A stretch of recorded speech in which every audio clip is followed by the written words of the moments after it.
Okay, so yesterday we had a look at some of the various aspects of the path, and today we're going to focus a little bit more on directly on the development of the mind. Of course, all of these things are related to the idea of freedom. At the end of the day, it's all about freedom ultimately. But now we're going to look more at things that, how to get the meditation going, how to get the mind in the kind of suitable state, and all of these kind of things.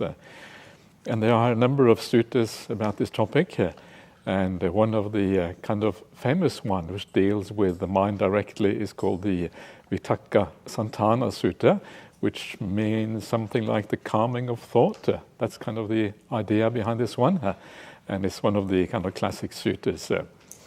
And this is found in the Majjhima Nikaya, the middle-length sayings of the Buddha, number 20, and we shall see how it goes. Now, one of the things you will notice as we go through the sutta is that it focuses mostly on negative thoughts, defilements and these kind of things. And so Vitaka Santana, it mostly refers to the calming of the defilements or the negative thoughts. But of course, that is the main issue, because once you overcome those defilements or the negative thoughts, then overcoming the positive thinking, the final movement of the mind, is actually fairly, it's not that hard. It is the defilements that are the main issue, because that's like overcoming the hindrances, and then the calming happens almost automatically by itself beyond that.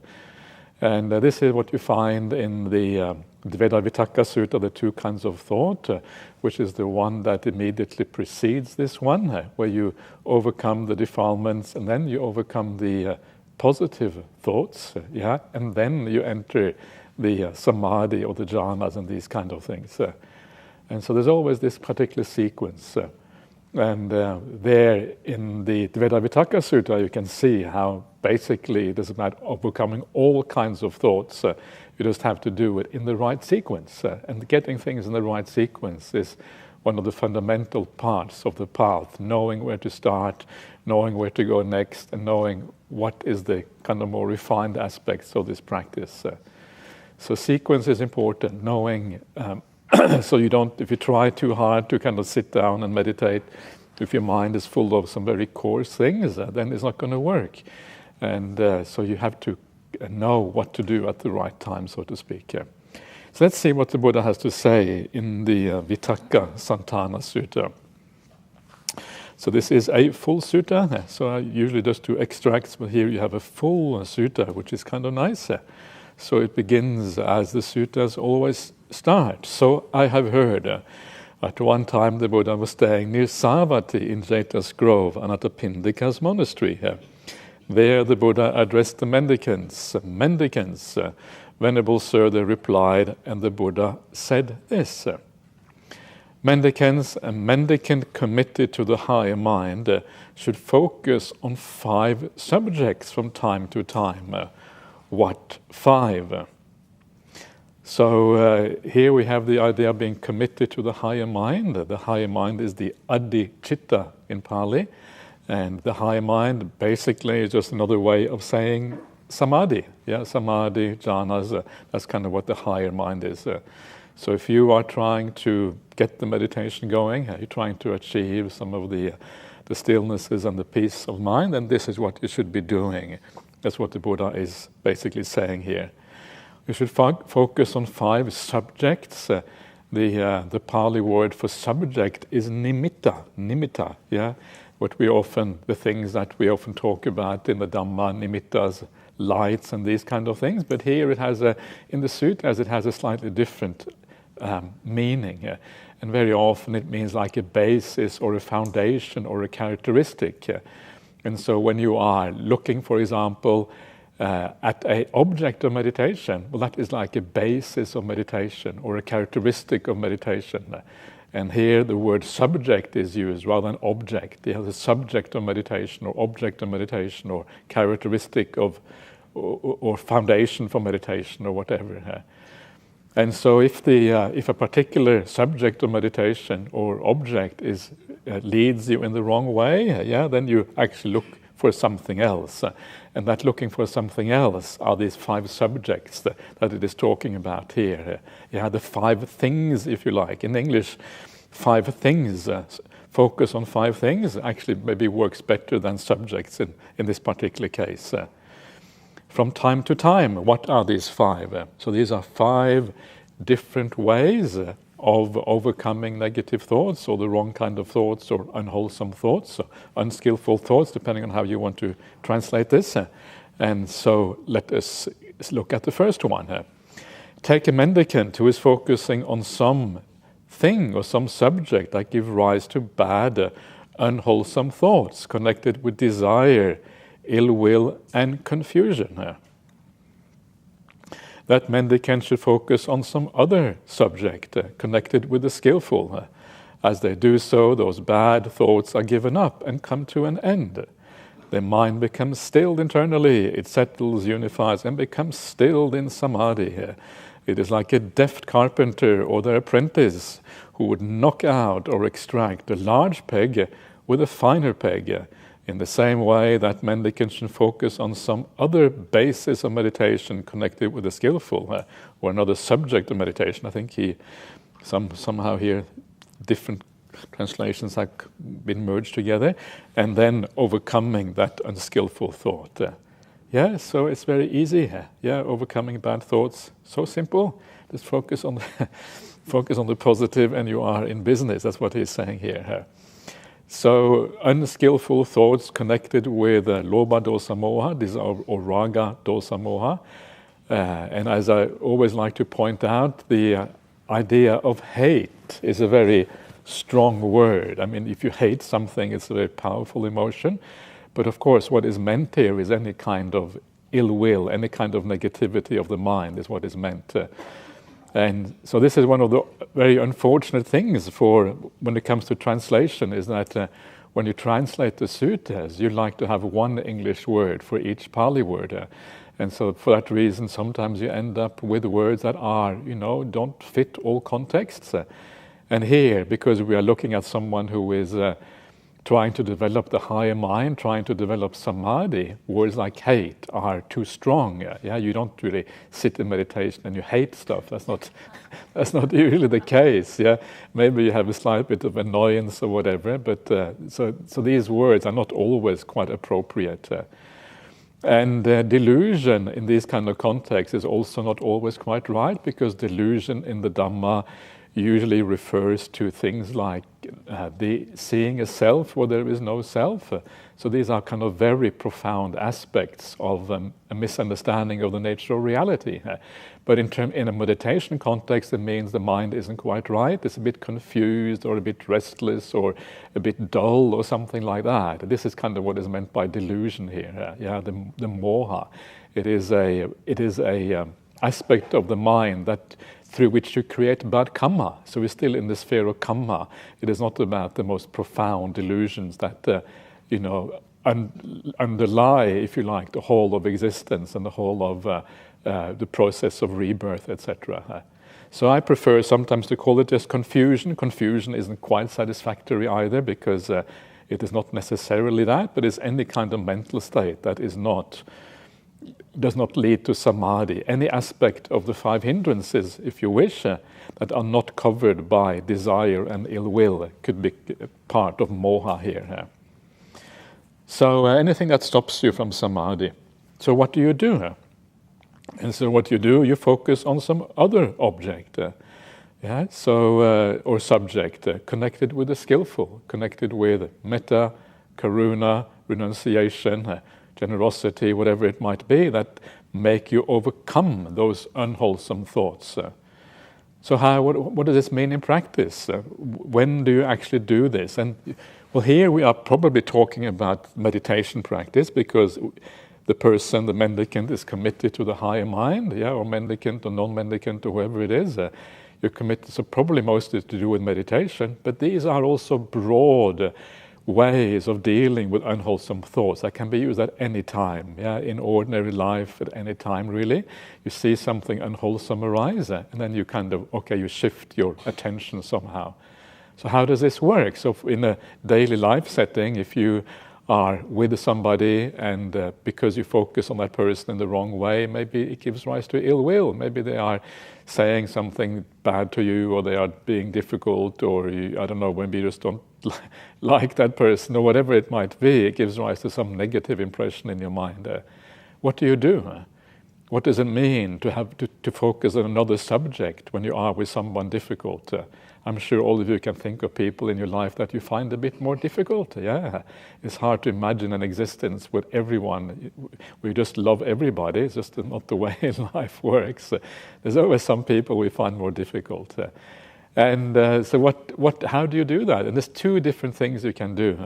One thing, if it is just in your mind, is you can shift your focus to some other person. Yeah? If you are thinking of a person, you can think of someone else. And that is a possibility. Yeah, let's say that you are doing metta meditation, and instead of having metta, you get some irritation towards the person you're thinking, okay, so maybe that's the wrong person to have metta towards. At least you have learned that. You need to find someone more friendly, otherwise it's going to be troublesome for you. So sometimes when we start thinking about, or sometimes you just think randomly about people just pop into your mind, and then they might irritate you. Okay, let me think about someone else instead. Just why am I thinking about this person anyway? And not really all that interesting. So what's going on there? That is one way of doing it, but that doesn't always work. And because, if you are with somebody, you can't just start thinking about someone else, for example. And so very often a more powerful way, which really undermines the ill will, the negativity, or even the desire very powerfully, is actually to change your attitudes towards that person. And not just shift the subject. If you shift the subject, you haven't really resolved the issue, because you may still have some negative feelings against the original person. So you want to shift your attitude towards that very person. And this is, again, this comes back to the things I've been talking about a lot already. These are very important aspects of the path, because this is where so many of the problems in life arise.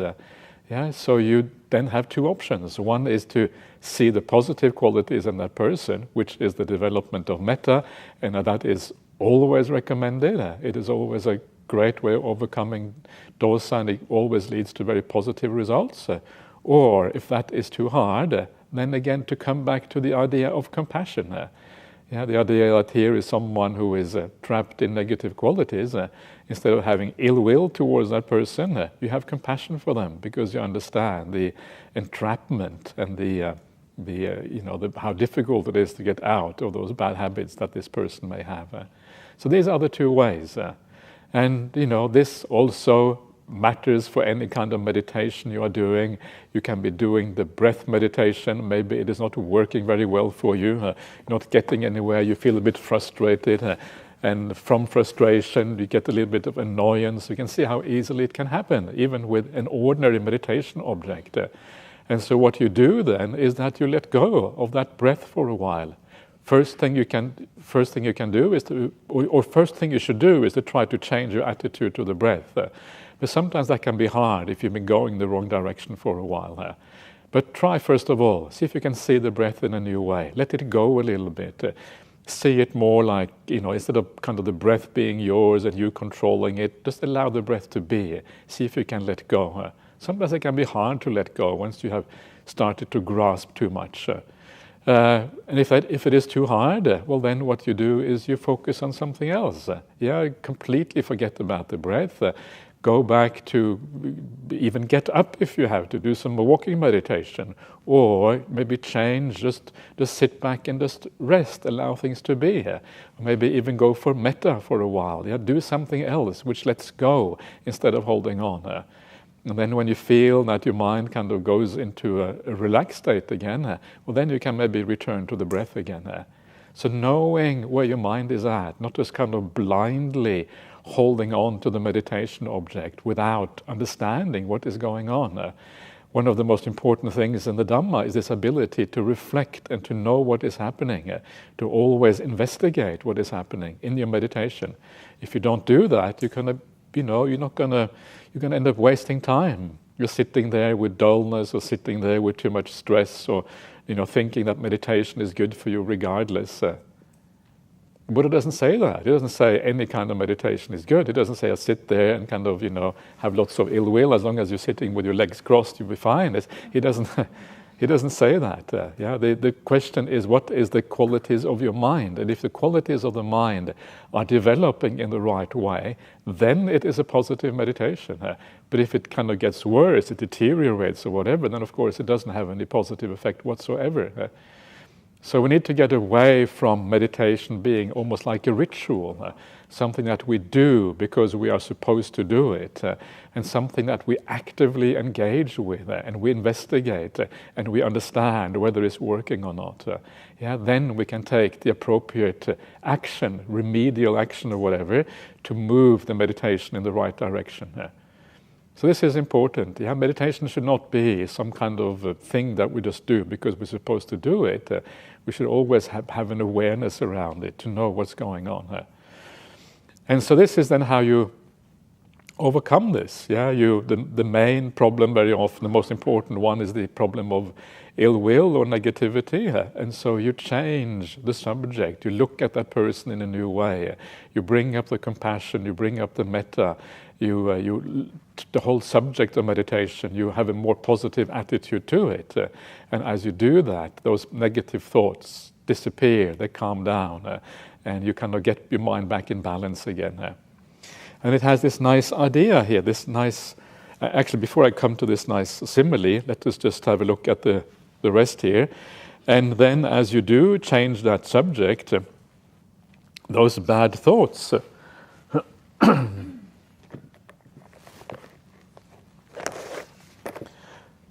those bad thoughts are given up and come to an end. Their mind becomes stilled internally. It settles, unifies, and becomes stilled in samadhi. So this particular sequence here of things, they're stilled internally, settled, unified, and immersed in samadhi. This is basically another way of saying the jhanas in the sutta. There's many different angles on how these are expressed. This is one way of saying that. So you give up those bad thoughts, and bang, you enter samadhi as a consequence. So that's kind of nice, isn't it? So in other words, once you have given up all the negative defilements, the path to samadhi opens up for you. You're not necessarily there quite yet. As I mentioned before, you may still have some restlessness of the mind. There may still be some thinking going on. But that last restlessness and the last thinking is easy to overcome compared to all the negative states. The defilements are the hard part. And once that is gone, then it becomes far easier. It opens up the path to samadhi. And it's like a deft carpenter or the apprentice who would knock out or extract a large peg with a finer peg. So the idea here, the fine peg is the good thoughts. And the large peg or the coarse peg is the negative thoughts. And so you use the finer thoughts to extract the positive thoughts to extract the negative thoughts. The fine peg used to extract the large peg. And so there is so again, it's this idea when you sit down in meditation, you start out, you are careful, you are circumspect to what you're doing. Okay, what's going on in my mind? First of all, to sit back and relax and understand the situation that you're in. And then once you understand the situation you're in, then you can kind of move the mind in the right way. Sometimes this can happen very fast. You sit down, you know that you are in a good state, so pretty much straight away, you can go to the breath sometimes, especially when you are on retreat. At other times, it takes more time. Your mind is kind of slightly chaotic. You know what the mind can be like sometimes. And because of that chaos, you need time to ascertain what is going on. What is the issue here? What is the problem? What do I need to do? Allow things to settle down. Then you get some idea what's happening. Then you extract all those coarse pegs by means of a refined peg. You bring out the refined pegs. You are the carpenter of the mind. And and then you kind of use these ideas that you have here. And eventually, of course, that fine peg as well is extracted and removed. Because that fine peg as well ultimately is going to be a distraction when it comes to samadhi and the stilling of the mind. Okay, so that is the first of these subjects that you use to overcome the unwholesome thoughts. And then we have number 2. Now suppose that mendicant is focusing on some other subject connected with the skillful, but bad, unwholesome thoughts connected with desire, ill will, and confusion keep coming up. You know what it is like? Sometimes you try your very best and still those stubborn thoughts, they're still there. They don't want to let go. You have kind of bought into them too far and they are no longer easy to get rid of because you're bought into them too much.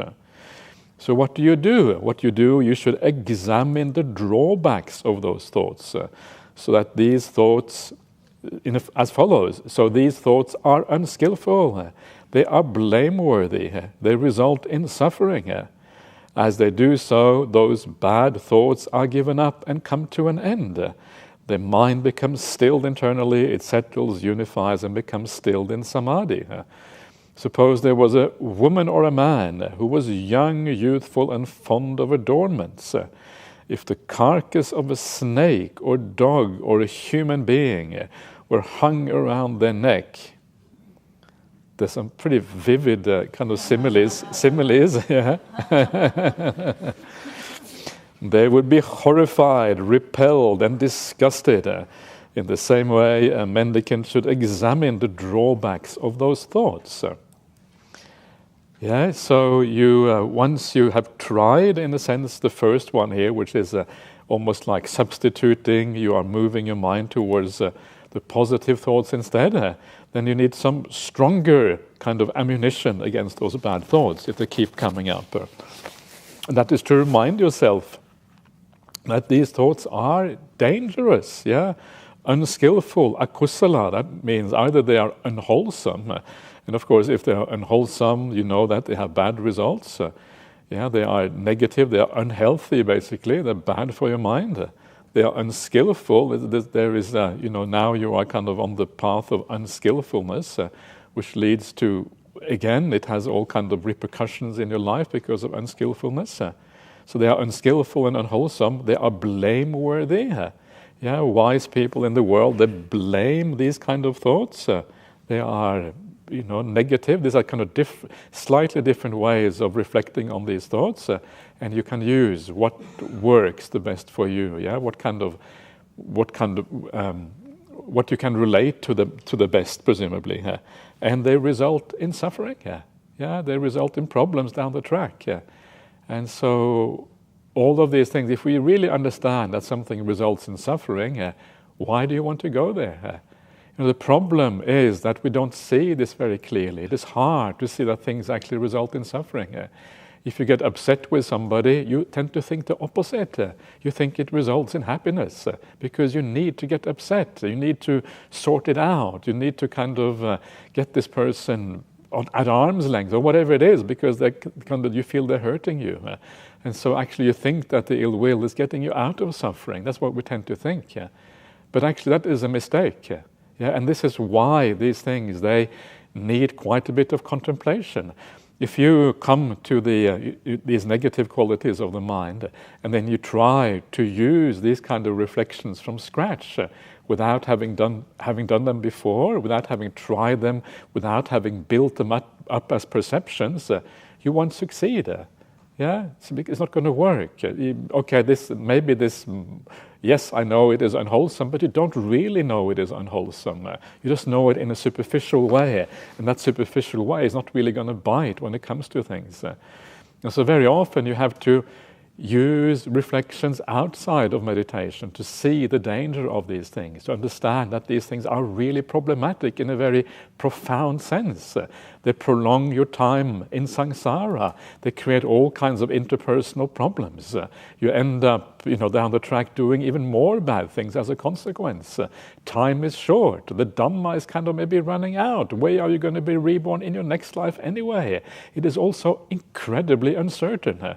This is the whole idea of anicca, the impermanence, the unreliability, the uncertainty of things, that leads you to a sense of urgency. I can't really afford to have any ill will and negativity, because obviously it leads just down the garden path in the wrong way, and you're heading off in the wrong direction.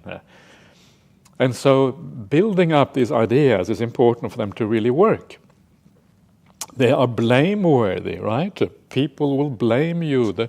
Like we saw before, you use the world.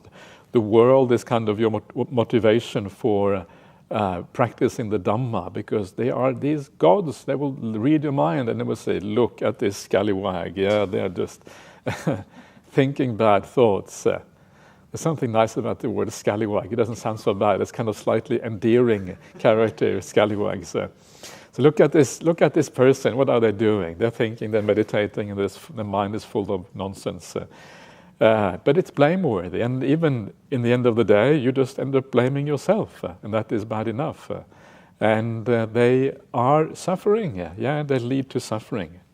So it is worthwhile, again, contemplating this, and then if you really contemplate it deeply, and you understand that the anger is not so hard to see that it is dangerous, but the desires can often be much more difficult because they seem kind of a bit of desire. What's the big deal? That's kind of to be expected, if you like. And again, it takes quite a bit of contemplation to overcome those things.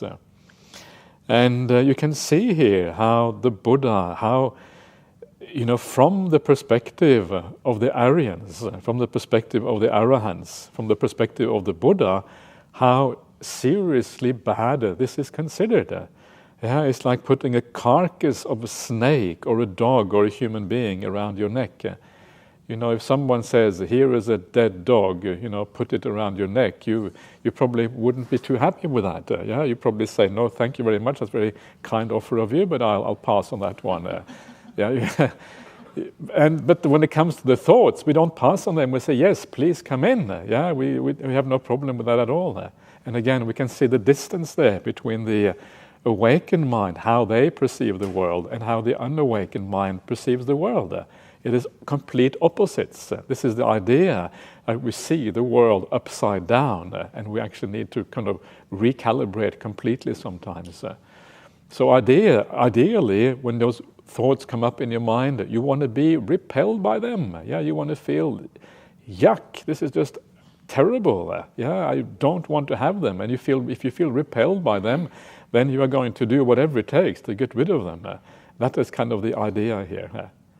So this is why it kind of all the way through it shows you some of the profundity of what is going on when you see these kind of things. And because it's hard to see that fully, especially with some of these thoughts. Anyway, so then you attain samadhi again, and then you move on to the third kind of way of dealing with this. Now suppose that a mendicant is examining the drawbacks of those thoughts, but bad, unskillful thoughts connected with desire, ill will, and confusion still keep coming up. They should try to forget and ignore them. As they do so, those bad thoughts are given up and come to an end. The mind becomes stilled internally, it settles, unifies, and becomes stilled in samadhi. Suppose there was a person with clear eyes, and some undesirable sight came into the range of vision, and they would just close their eyes and look away. In the same way, a mendicant, etc., those bad thoughts are given up and come to an end.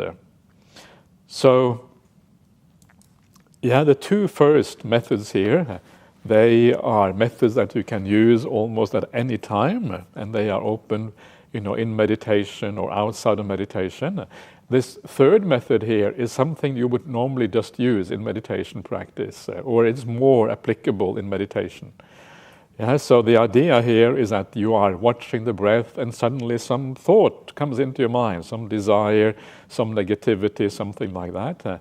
And then instead of kind of following that thought, you go back to the breath again. You forget that thought. You just leave it, and you just go with the breath. And that thought, maybe it stays in the background for a while, and after a while it just disappears. So this is the idea of not paying attention to it, of ignoring it.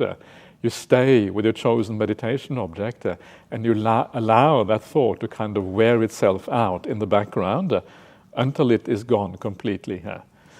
And this works if you catch these thoughts fairly early on. You don't wait too long; they become too settled in your mind. Once they are too settled, it can be very hard to give them up like this.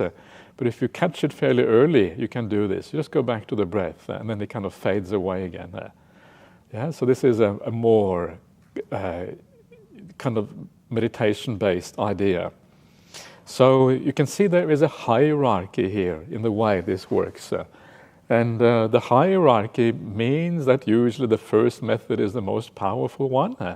The first one where you kind of look, you take another object, or you look at the same object in a new way. And the reason why that is very powerful is because if you are able to see the positive in the same object, you're shifting, instead of seeing the breath feeling negative and the breath not feeling nice, you shift your perception of the breath to something beautiful instead. Well, then that negative perception is really thoroughly overcome. Because now you're seeing things in an entirely new way. And that overcoming of that negative perception thoroughly means your mind is going to be more stable. It is going to be more able to follow the breath as a consequence. Whereas now, what we're doing now, we're kind of just ignoring the negative thought. We are not dealing with it properly. Well, then it is still kind of there, possibly, in the background. Maybe you have overcome it, but maybe not. It is not as powerful because you haven't really dealt with it in a profound way as with the first method. So, however, sometimes if the meditation is going well, you don't want to think too much. You don't want to bring up alternative perceptions. You just want to go back to the breath. So if it is a very refined kind of negative quality, then the third method is very useful. So you have to learn here to use kind of the right things at the right time. And this is what this is about. But there is a hierarchy here, as everything else in the Dhamma. First of all, you may try, especially if things are in daily life or whatever, where you're starting out in meditation, you overcome by looking at the opposite. And then you have the remembering the negative consequences. And then when the meditation is going quite well, you can use the ignoring idea. But so just like a sight comes into the range of vision, in the same way you just ignore it. You close your eyes, or you look in a different direction, or whatever, and then there is no more problem. It is gone, the bad thought or whatever it was in your mind. So that is the idea here. So let's move on to the next one. Now suppose that mendicant is ignoring and forgetting about those thoughts, but bad, unskillful thoughts connected with desire, ill will and confusion still keep coming up. They should focus on stopping the formation of thoughts. As they do so, those bad thoughts are given up and come to an end.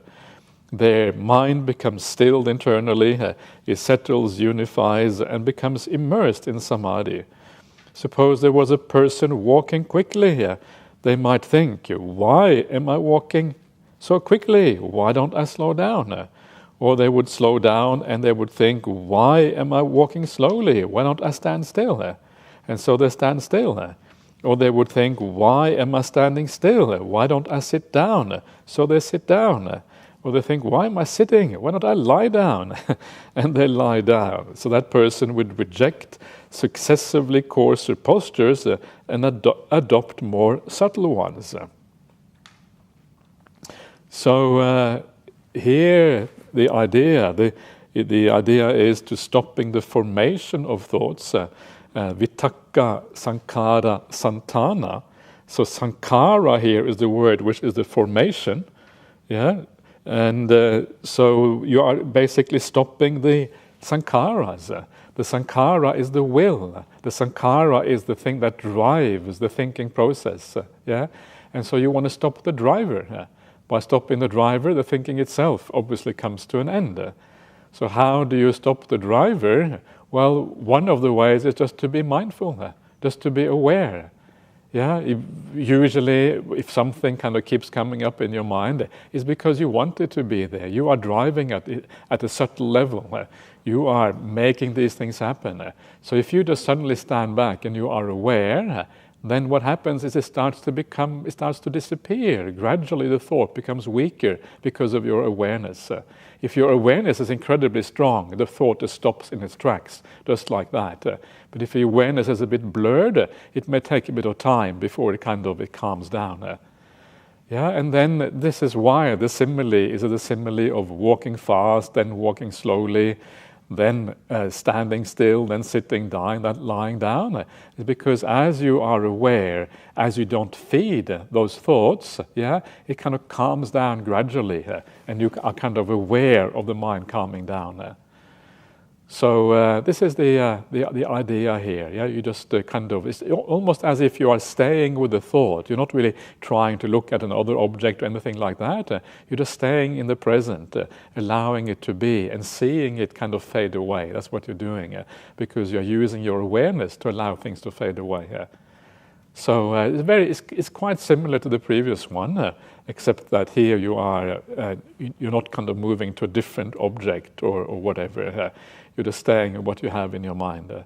So again, this can be used in meditation, and then after a while, when things are gone, then you go back again to the breath or to the metta or to whatever that you are using as your main meditation object. So now we come to the last one. Now, suppose that mendicant is focusing on stopping the formation of thoughts, but bad, unskillful thoughts connected with desire, ill will, and confusion still keep coming up. With teeth clenched and tongue pressed against the roof of the mouth, they should squeeze, quash, and crush mind with mind. As they do so, those bad thoughts are given up and come to an end.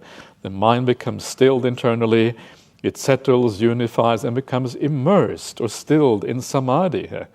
It's like a strong man who grabs a weaker man by the head or the throat or the shoulder and squeezes, squashes, and crushes them.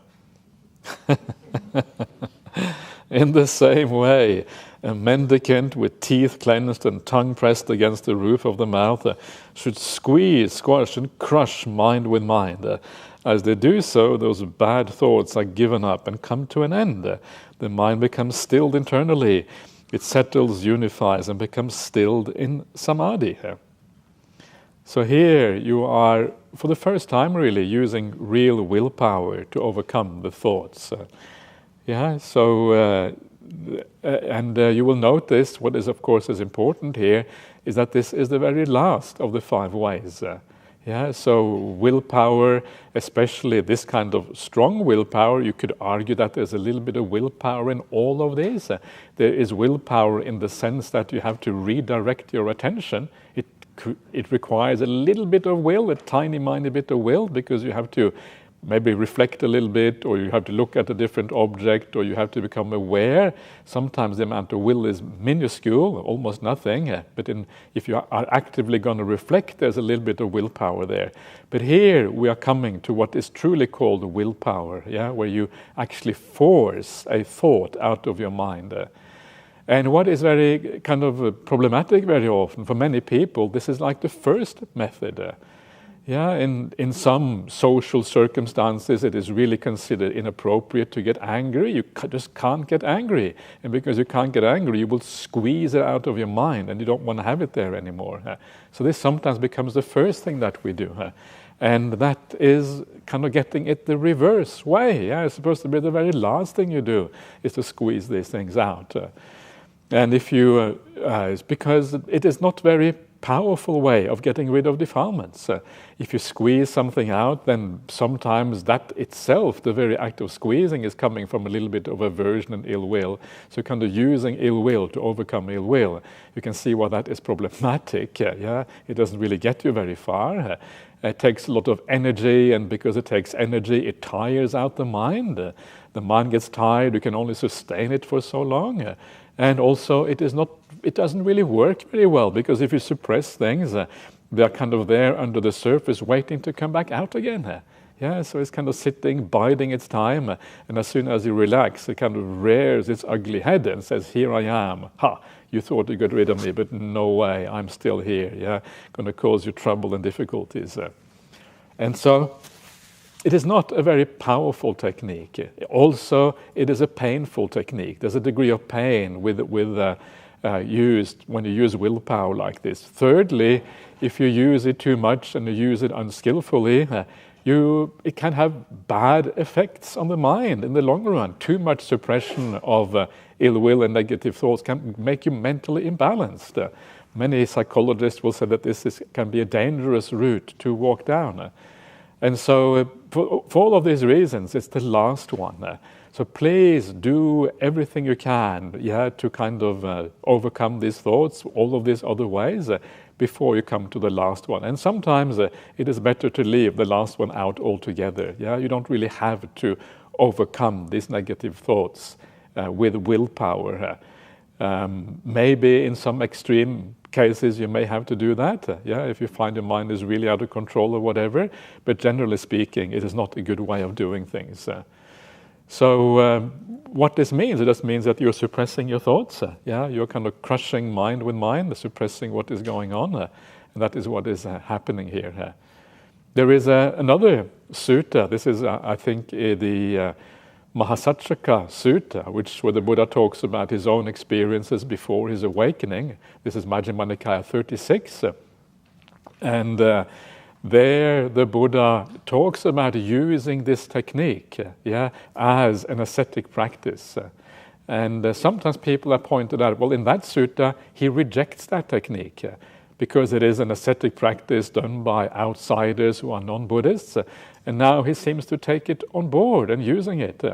So can they both be right at the same time? And the answer is yes, because one of them, it is used exclusively as a path to awakening. You're just crushing your mind all the time, and that becomes the path to awakening. Whereas here, it is used as the last desperate attempt in very difficult circumstances to overcome certain very coarse defilements or whatever. So it is a very different way of using it. And so for that reason, I don't think there is a contradiction there. It's just different. The circumstances are quite different. So, but anyway, if you do this and you do it skillfully, you're able to crush mind with mind in a skillful way, then those bad thoughts do come to an end. You have a sense of balance in your mind, even when you use willpower. You use it skillfully, so be careful there. And then your mind does become stilled in samadhi eventually. It settles, unifies, and becomes stilled in samadhi. There's some nice Pali words there that actually I should maybe have mentioned those Pali words that are used to talking about this sequence of events that stills the mind. So let's see where they are. So here we have them. So the chittang santittati. Santittati means to literally like stand together. It stands. In other words, here the translation is stilled internally, ajatang. And sannisidati, which means literally means to sit down, and so the mind sits down. So again, here the translation is settles, and then ekodi hoti, it means literally becomes one. All the duality in the world is overcome, and the mind becomes one. So they have the translation unified, Bhante Sujato, which is becoming one. And the last one is samadhiyati. Samadhiyati is also a word which means, well, it obviously means achieving samadhi. That's what it means, that particular word. And so all of these words are words that suggest the idea of the mind becoming unified, brought together, calming down, settling, all of these things. These are all synonyms for the idea of samadhi, basically. So it's nice to see these little words and to know what they are in Pali. So and then you do all of that, and you achieve the samadhi as a consequence. And then the sutta ends off by saying, now take the mendicant who is focusing on some subject that gives rise to bad, unskillful thoughts connected with desire, ill will, and confusion. Then focus on some other subject connected with the skillful. That's the first one. If that doesn't work, they examine the drawbacks of those thoughts. That's the second one. If that doesn't work, they try to forget and ignore those thoughts. And if that doesn't work, they focus on stopping the formation of thoughts. And if that doesn't work, then with your teeth clenched and tongue pressed against the roof of the mouth, they squeeze, squash, and crush mind with mind. When they succeed in each of those things, those bad thoughts are given up and come to an end. The mind becomes stilled internally. It settles, unifies, and becomes stilled in samadhi. This is called a mendicant who is a master of the ways of thought. They will think what they want to think, and they won't think what they don't want to think. Isn't that a nice idea? Yeah, your mind always has metta and compassion and peace inside. Maybe some ideas of renunciation. Nothing else is going on in your mind. Yeah, no desires, no confusion, no ill will, all abandoned. You think exactly what you want to think. Yeah, it's kind of a high, lofty goal, but the Buddha is saying that it can be done. You may be surprised to even know that it can be done, because it sounds impossible to always think exactly what you want to think. But this is the point. It can be done. Yeah, and in part it is done by doing things like developing the metta meditation, developing the karuna meditation. Yeah, and when those reach a kind of very high level, well, then you are pretty much only thinking good thoughts from that point on. So it can be done, but obviously it is not easy, and in reality, a lot of these things is like the province of the noble ones. When you become a noble one, then you tend to think what you want to think, and you don't tend to think what you don't want to think. But we can all approximate that. We can move in that direction. Maybe we can even reach it, by doing it in the right way. And that is kind of the promise of this one, to become a master in the ways of thought. It is much more difficult in lay life than it is in monastic life, because in lay life you're going to be busy with so many things, unless you are lucky enough not to have a job. Yeah. And I mean, some of you are already beyond the age of work, so you're already kind of pensioned off, which is great. Yeah, you can spend your kind of years towards the end of your life cultivating the path. What a wonderful thing it is. Some of you I know have quit your jobs, and I think well done for quitting your jobs, and just kind of chilling out and practicing and doing the right thing. That makes it a bit easier to follow these things. But for a lot of lay life, and sometimes even monastic life, it gets so busy that it's very, very hard to do this perfectly. And so you don't despair if you can't do this. You just do the best you can to kind of move in the right direction. And so you become skilled in you think what you want to think. In the very last line, you have cut off craving, untied the fetters, and by rightly comprehending conceit, you have made an end of suffering. And that particular line does not occur in the version in Chinese of this sutta, which is found in the Madhyama Agama of the Sarvastivadin tradition, and I think quite likely it doesn't really belong there, because this is a sutta about thoughts, whereas this seems to have been added as a kind of bring in the very end of the path, all the way to becoming an arahant. So that is what the Buddha said. Satisfied, the mendicants approved of what the Buddha had said. So that is the Vitaka Santana Sutta for you. And it is a part of a number of suttas that are very useful for understanding how to develop the mind. Especially the first two methods here are kind of universally applicable in terms of how to learn how to think. But of course, the idea of developing the mind, this is one way of dealing with the negative thoughts, overcoming the negative thoughts. But the other way of developing the mind is to actually develop certain reflections. Yeah, that's another way of developing. There's a number of ways of developing the mind. One, overcoming the negative thoughts. Another one, meditating. A third way is to develop particular themes, particular contemplations that aid you in moving the mind towards something better. Yeah, it aids this whole process that we're trying to do.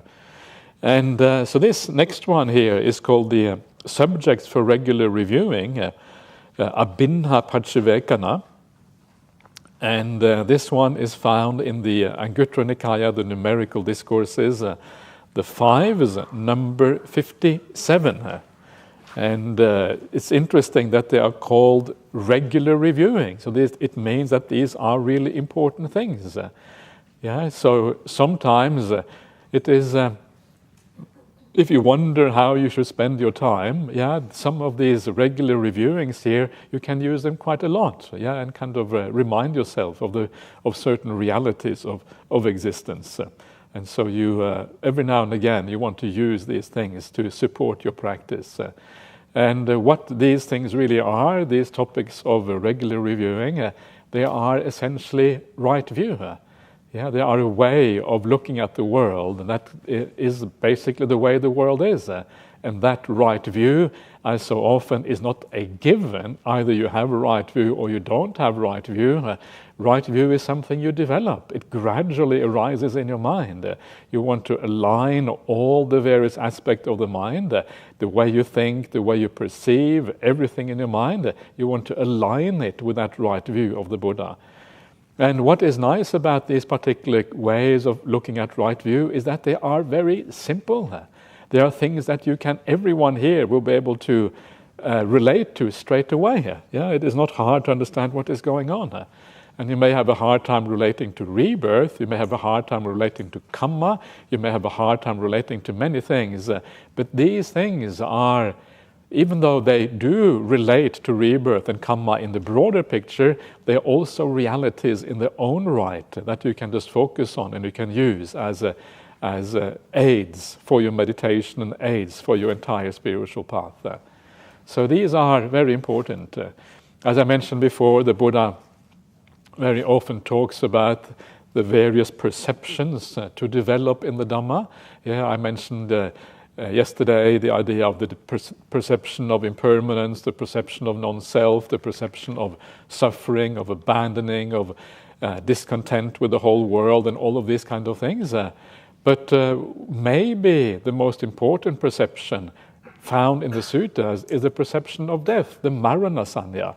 And this is one of these subjects of reviewing, is the reviewing of death.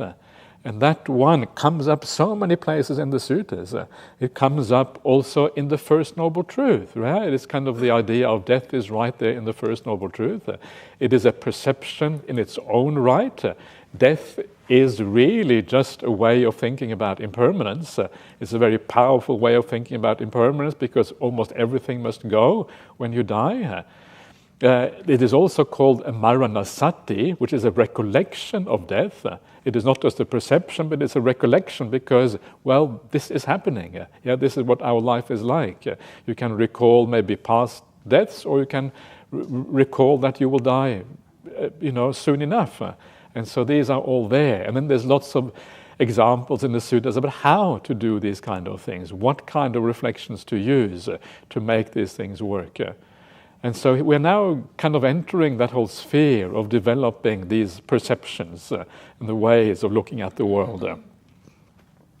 So let's have a quick start this sutta in a very kind of a gentle way, and then we'll come back to it later on.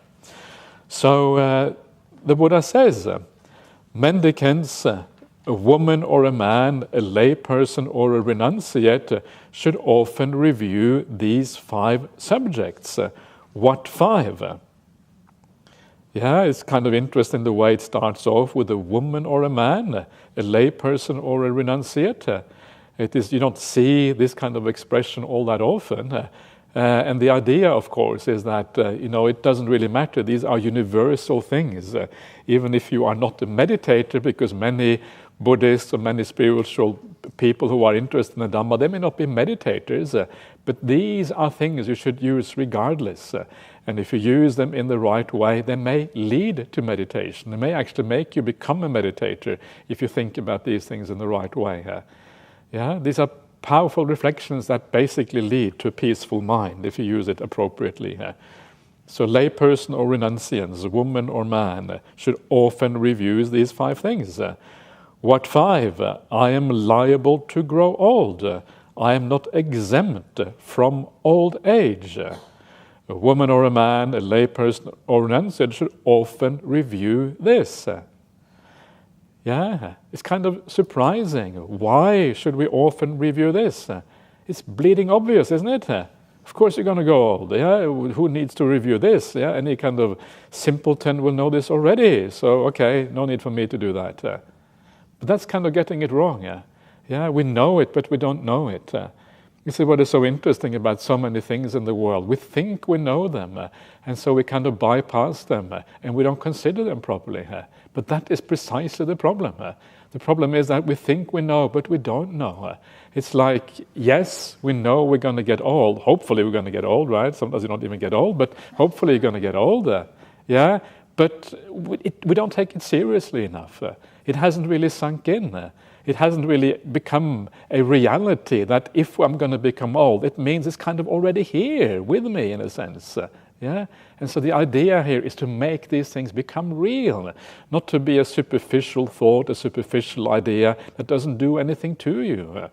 These ideas, when they are practiced fully, become powerful incentives to really practice the path. They become motivating factors that enable you to watch the breath, for example, because they help you to abandon the nonsense in the world and focus on what really matters. The same thing with illness. I am liable to get sick. I am not exempt from sickness. A woman or a man, a layperson or a renunciant should often review this. Very often we think that it is our birthright to be healthy. And of course it isn't your birthright to be healthy. In fact, it is your birthright to be sick. I'm not sure if that is a birthright or a birth wrong, but it's certainly, this is kind of what it is. You're going to get sick. That's the reality of things. And we forget that. I'm liable to die. I'm not exempt from death. A woman or a man, a layperson or a renunciant should often review this. And one of the important points with this particular contemplation is not the fact that you are just liable to die. The main point is not that you are going to die. The main point is that you don't know when you are going to die. That is the one that is interesting. And because you don't know when, you have to be ready to die now, because now is the only time you can be ready to die. If you're not ready now, chances are you will not be ready when it actually happens. This is kind of the thing. Now is the time to be ready to die. And what does that do? Some people think that's kind of scary. I don't really want to be ready now. What do you mean ready now? I've got more stuff to do. I can't. It doesn't matter if you've got stuff to do. Death doesn't care if you've got stuff to do or not. Death says, sorry, pal, this is the time has come, regardless. And so that's why it changes your attitude to things in the world. If you're ready to die now, actually, if you do it well, you understand how to do that, it makes you really peaceful. So this is kind of what this really is about. Then I must be parted and separated from all I hold dear and beloved. A woman or a man, a layperson or a renunciant should often review this. Everything has to go in this life. At the very latest, when you die, sometimes, very often, in fact, many things that you hold dear will go long before you die. Everything. Isn't that kind of terrible? Is it really everything? Maybe there's something I can hold on to. That is, I wonder. We're going to have to think about this. We're going to have to contemplate if there is something you can hold on to or not. So this is kind of interesting. Maybe there is something you can hold on to. I am the owner of my deeds. Okay. The heir to my deeds. Deeds are my womb, my relative, and my refuge. I shall be heir of whatever deeds I do, whether good or bad. A woman or a man, a layperson or a renunciant should often review this. So this is the one thing that you will take with you into the future. But very often we don't hold our deeds dear. So what we should do, we should start to hold our deeds dear, our good deeds. And holding our good deeds dear, well, that is part of what we do when we do Silanusati or Chaganusati. We remember the good things that we have done and we feel uplifted because of that.